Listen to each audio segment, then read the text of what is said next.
Vamos a ver en este vídeo cómo se tiene que citar en los trabajos académicos y especialmente en el trabajo de fin de grado, ¿vale?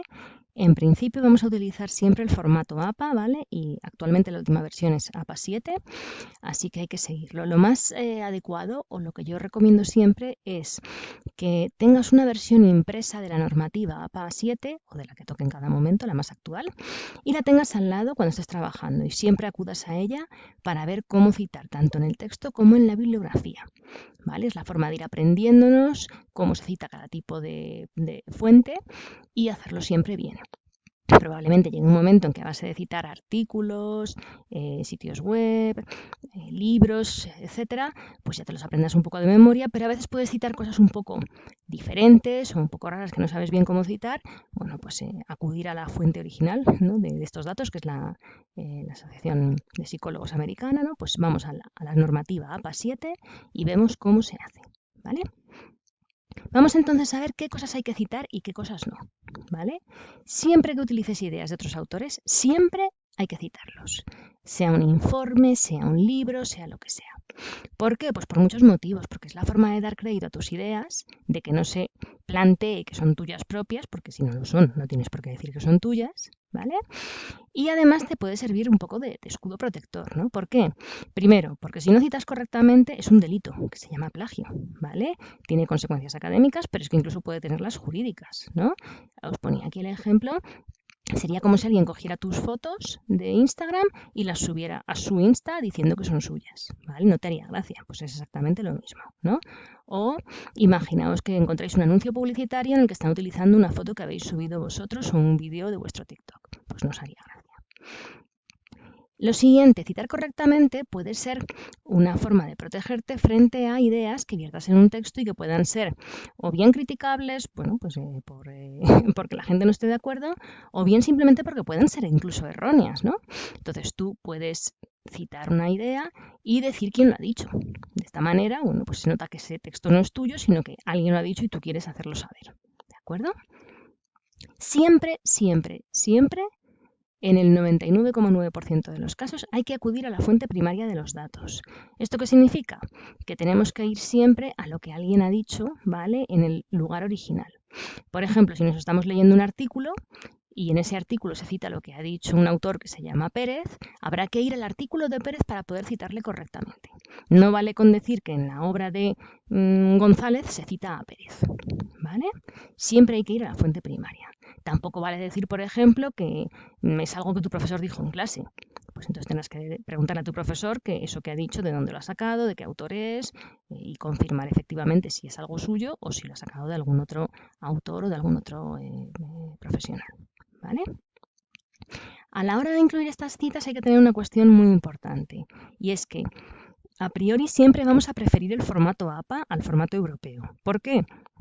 Porque si utilizamos el formato europeo, que se lleva toda la información de las citas y de la bibliografía al pie de página, vamos a cansar muchísimo al lector. Los pies de página se van a hacer eternos y vamos a obligar a quien esté leyendo o viendo nuestro trabajo a estar constantemente bajando la vista y volviendo a la línea donde se había quedado y perder el hilo. Para no cansar, lo que vamos a hacer es utilizar el pie de página solamente para aclaraciones, ¿vale? Pequeños datos que no son tan relevantes como para meterlos en el trabajo, pero que sí viene bien aclarar en esta misma página y no llevárnoslo a un anexo. Por ejemplo, imaginaos que estamos definiendo un concepto, bueno, pues a la hora de hablar de este concepto, en una nota al pie podríamos decir, a lo largo de este trabajo hemos visto diferentes definiciones de este concepto, pero nosotros vamos a considerar este concepto solamente dentro de, pues en la versión dada por tal autor, ¿vale? Pues ese tipo de aclaraciones se pueden hacer. Si es una aclaración que es corta como para llevarnos a un anexo y no tan relevante, pero lo suficientemente larga como para que se haga pesada en medio del texto, nos la bajamos al pie de página, ¿vale? El pie de página solo para aclaraciones, ¿vale? En cuanto a las citas que hagamos y tenemos que decir de qué autor hemos tomado una información, en el texto solamente incluimos los datos de identificación, ¿vale? Y toda la información adicional nos la llevamos a las referencias o la bibliografía. ¿Vale? De este modo, si yo estoy leyendo un texto y de repente me encuentro con que se cita a un autor de apellido Alonso con el año y la página donde se ha incluido, si lo que acabo de leer me parece súper importante y relevante, me voy a ir a esa parte final de referencias o de bibliografía a ver quién es este o esta Alonso, qué es lo que escribió en 2020, para poder acudir a su página 25 y saber lo que nos contó. ¿De acuerdo? Pero si ese dato no me parece especialmente relevante, sigo leyendo y no me molesta. ¿Vale? Hay que recordar que los trabajos académicos incluyen bibliografía, es decir, todo lo que te hayas leído para elaborar el trabajo, tanto si lo citas como si no. ¿Vale? Sin embargo, cuando estamos en artículos científicos más breves, ¿vale? En artículos de revistas científicas, los típicos journals, no nos suelen pedir por lo general una bibliografía completa, sino que nos suelen pedir las referencias, es decir, solo la bibliografía de lo que hayamos citado en el propio texto por si alguien quiere acudir a esa fuente, pero nada más. Vale, entonces, ¿cómo citamos? En primer lugar, hay que tener en cuenta que una cita puede ser textual o parafraseada. ¿Esto qué quiere decir? Que a veces queremos copiar exactamente lo que ha dicho un autor y otras veces simplemente queremos comentarlo o, bueno, pues resumirlo con nuestras propias palabras, ¿vale? Vemos primero las citas textuales, que son un poquito más, bueno, pues, que hay que saber mejor, no es complicado, pero hay que saber mejor cómo citarlas. Las citas textuales son aquellas donde se reproduce de una forma completamente literal lo que ha dicho un autor, ¿vale? Porque es interesante conservarlo en la misma forma en que lo ha dicho. Porque es en otro idioma, porque, por ejemplo, es un texto que está en verso, porque es un texto jurídico, porque es un texto complejo y es mejor no cambiar nada, no vaya a ser que se le cambie el sentido. Por el motivo que sea, has decidido que esa cita es mejor dejarla textualmente. Por ejemplo, si haces una colección de entrevistas o unos grupos de enfoque para investigar sobre un tema y has investigado con una serie de consumidores, a lo mejor puedes resumir que los consumidores dijeron que estaban a favor de consumir productos más sostenibles, bla, bla, bla, bla, bla, pero luego a lo mejor quieres refrendar esta idea con una cita textual, ¿no? Y por ejemplo decir, como indicó el entrevistado número 1, y abres la cita, ¿no? Y pones sus palabras textuales de lo que dijo, ¿vale? ¿Cómo metemos estas citas textuales en nuestro texto? Hay dos formas de hacerlo, ¿vale? Dependiendo de cómo de larga sea la cita, ¿vale? Normalmente se considera si tienen 40 palabras o más o si tienen 39 o menos, ¿vale? No hace falta que cuentes las palabras, podrías hacerlo con el revisor de Word, pero no hace falta, ¿vale? ¿Qué es lo que se suele hacer? Bueno, pues por ejemplo, si ves que son más de 2 líneas de texto y que realmente se te va a extender mucho, lo tratamos como una cita aparte. Entonces, cuando se escriben aparte, van sangradas, ¿vale? Se escriben sin comillas, sin cursiva, ¿vale? Van con el mismo tipo de letra que el texto que estábamos utilizando. La forma de destacar que es algo especial es este sangrado y además el interlineado doble, ¿vale? Al final de una cita, si es bueno, pues un bloque grande, lo que se suele hacer es que al final de la cita es cuando se pone la fuente, ¿vale? Apellido, autor, año y las páginas en las que figuraba este texto. Si es una cita pequeñita, ¿vale? Menos de 39 palabras, bueno, básicamente, si tiene 2 líneas más o menos, pues entonces lo que se hace es que se inserta dentro del propio texto, ¿vale? Va también entrecomillada y sin cursiva, ¿vale? ¿Cómo se puede hacer? Se puede citar de dos maneras si está dentro del texto. Para que el texto sea más ágil, porque si no se hace un poco pesado, es un poco rollo ir metiendo párrafos que siempre terminan con la cita, ¿no? Entonces se puede hacer de dos maneras, ¿vale? Se puede poner al principio o al final. En este sentido, hay que tener en cuenta que la página siempre se pone al final, ¿vale? Pero el autor y el año lo podemos poner al principio, ¿no? Aquí os pongo 2 ejemplos, pero bueno, se podría hacer de otras maneras, simplemente teniendo en cuenta estos parámetros, ¿vale? Tiene que estar indicado el autor y el año y la página, por supuesto, y además la página siempre tiene que ir al final, ¿no? Pues aquí, por ejemplo, si queremos primero hablar del autor, podríamos decir, como señala Porter, 1935, existen una serie de fuerzas, bla, bla, bla, bla, bla, bla, bla, ¿vale? Y podríamos seguir comentando otra idea de Porter, pero ya no textualmente, sino con nuestras propias palabras, y a lo mejor al final, pues volvemos otra vez a meter una cita de Porter, donde pondríamos de nuevo pues, la cita completa, ¿no? Porter, 1965, página 435. Por lo general, utilizar citas textuales es útil cuando tenemos un texto que es muy importante reproducirlo tal cual se dijo en su fuente original. Si no, reproducir muchas citas textuales hace muy pesada la lectura. Entonces, ¿qué es lo ideal?